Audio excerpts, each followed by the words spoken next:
Hobi selalu saja membuat orang senang dan bahagia. Namun tak jarang hobi yang mengasyikkan bisa mencelakakan dan mengharu biru kehidupan seseorang.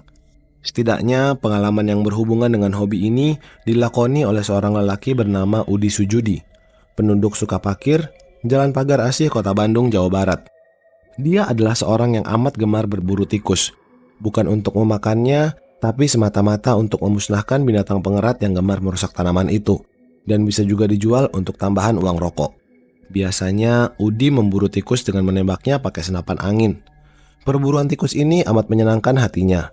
Namun tak dinyana, akibat hobinya itu dia pernah mengalami suatu peristiwa yang hampir saja membuatnya mati berdiri. Aku dilahirkan di daerah Pleret, Purwakarta, Jawa Barat. Namun sejak kecil aku mengikuti kakak sulungku, Kang Agus yang membuka usaha percetakan kecil-kecilan di Bandung. Memang aku hanya tamatan SD, karena orang tuaku tak sanggup membiayai sekolahku. Untung Kang Agus mau menampungku di rumahnya. Dan kebetulan Ceois kakak iparku juga orang baik. Dia sangat sayang kepadaku. Mungkin karena mereka tidak dikarunia anak meskipun rumah tangga mereka sudah berjalan 12 tahun. Setiap hari aku membantu Kang Agus di percetakannya. Dengan 2 mesin handpress buatan Solo dan sebuah mesin Gordon buatan Surabaya, Kang Agus bisa hidup berkecukupan. Aku sendiri setiap hari memegang mesin Gordon.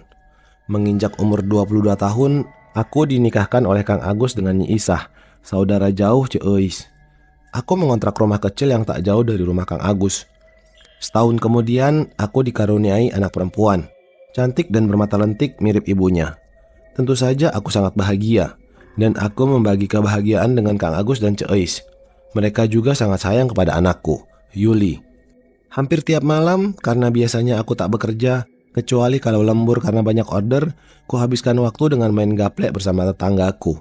Namun, tak jarang pula aku berburu tikus di tepi sawah, di daerah Situ Gunting, atau di pinggir kali Cikakak dekat Pasar Ulekan. Dengan senapan angin yang kubeli dengan cara mencicil, aku sering merasa bangga akan kemampuanku menembak tikus. Bidikanku biasanya tak pernah meleset. Tikus-tikus sebesar anak kucing yang berhasil kubunuh itu dibeli oleh Ko Asun untuk makanan 2 ekor burung hantu peliharaannya.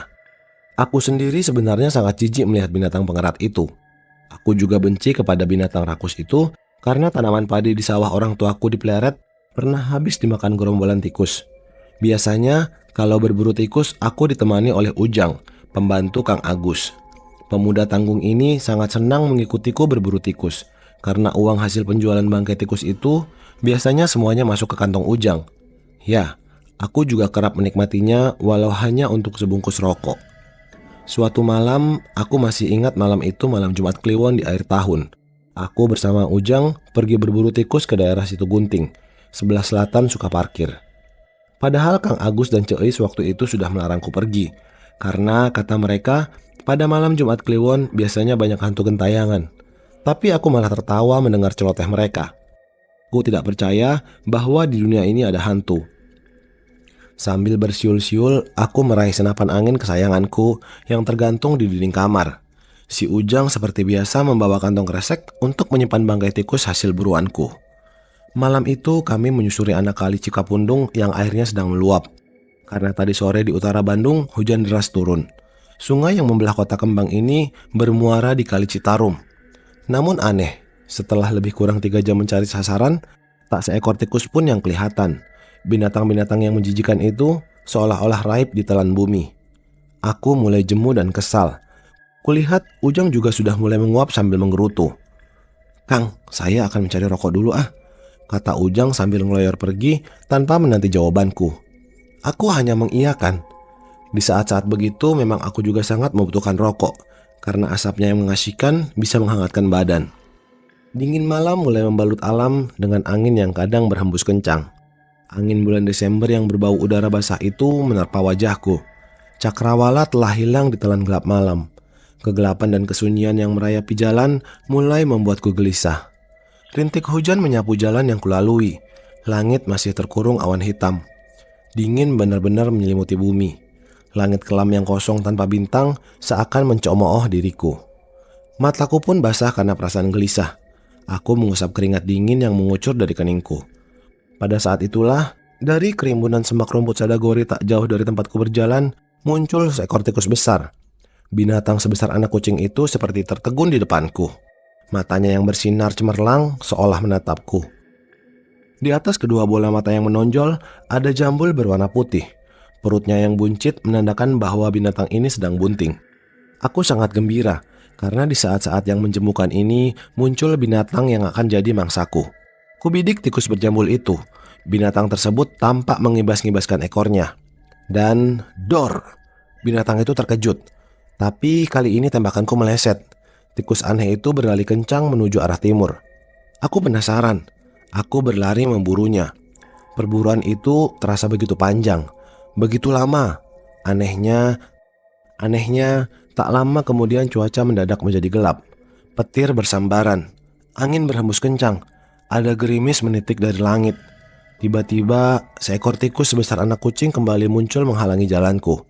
Entah dari mana datangnya. Mulutku ternganga karena binatang aneh ini mendadak menjadi sebesar mobil kijang. Mata tikus raksasa itu memancar penuh kemarahan. Kedua matanya yang besar berwarna merah darah.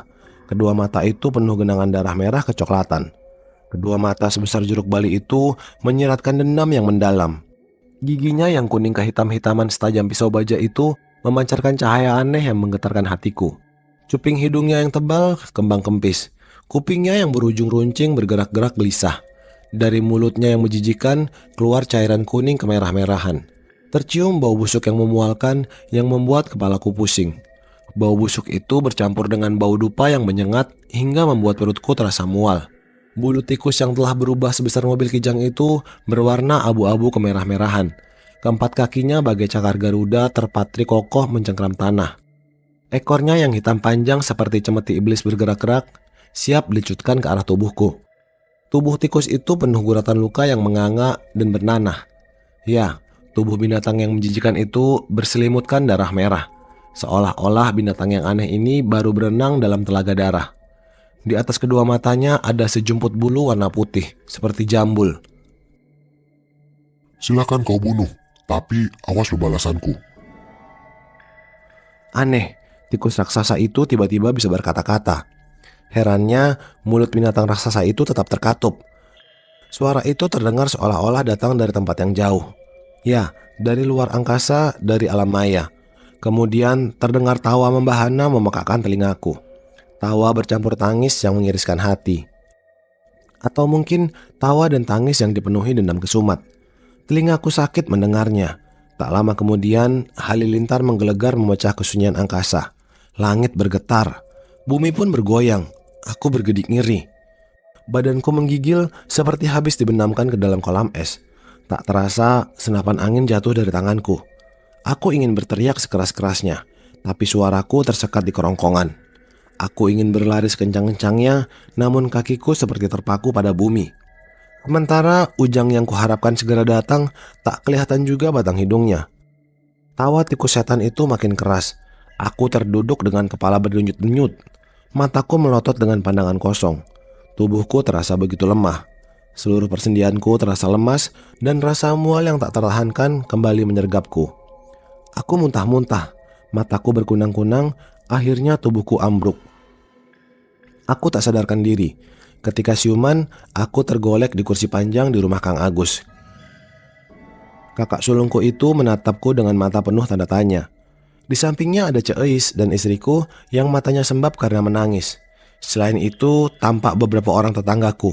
Semuanya menatapku penuh keheranan. "Kang, kenapa?" Pertanyaan lembut istriku itu terasa menyejukkan hatiku. Kutatap wajahnya dengan mata penuh kasih. Dia mengusap keningku yang masih dipenuhi keringat dingin. "Iya, kenapa kau ini?" Kang Agus menambahkan dengan tatapan penuh keheranan. Aku memejamkan mata. Kepalaku masih berdenyut-denyut. Rasa mual masih tersisa. Rasa lelah tubuhku belum reda. Tak terasa mataku menatap langit-langit rumah. Mendadak wajahku pucat. Aneh sekali, di ujung langit-langit itu muncul kepala tikus raksasa dengan jambul putihnya. Mulut yang berbusa darah menyeringai memperlihatkan giginya yang setajam pisau baja. Aku berteriak sekeras-kerasnya, dan aku kembali jatuh pingsan. "Udi, nyebut Di!" Aku masih sempat mendengar teriakan Kang Agus dengan nada penuh kekhawatiran, diiringi tangis Nyi Isah dan si kecil Yuli. Keningku bercucuran peluh dan jantungku berdebar-debar tak karuan. Baru setelah aku melafalkan istighfar berkali-kali, tubuhku pulih kembali seperti sedia kala. Hanya untuk beberapa saat badanku lemas tak bertenaga. Bayangan tikus raksasa itu hampir setiap malam menghantuiku. Malam-malamku selalu diburu teror. Aku tak berani keluar malam. Aku tak pernah melangkah setapak pun dari rumahku kalau senja mulai berganti malam. 3 hari kemudian, anakku Yuli jatuh sakit. Badannya panas, tapi dari kepala sampai ke leher terasa sedingin es. Matanya melotot dan selalu menatap ke langit-langit kamar. Kadang-kadang dia berteriak-teriak. Takut, itu tikus, tikus hitam. Yuli takut. Anehnya setelah itu, Yuli tertawa cekikikan seperti melihat adegan lucu. Aki Wardi, sesepuh yang juga orang pintar di daerahku, sempat kuminta pertolongan. Namun lelaki gaib ini tak bisa menyembuhkan anakku. Kata orang, ilmunya tak mempan. Aku sangat sedih melihat gadis cilik berusia 4 tahun itu tergolek tanpa daya di ranjangnya. Dia sudah tak ingat lagi kepada ayah ibunya.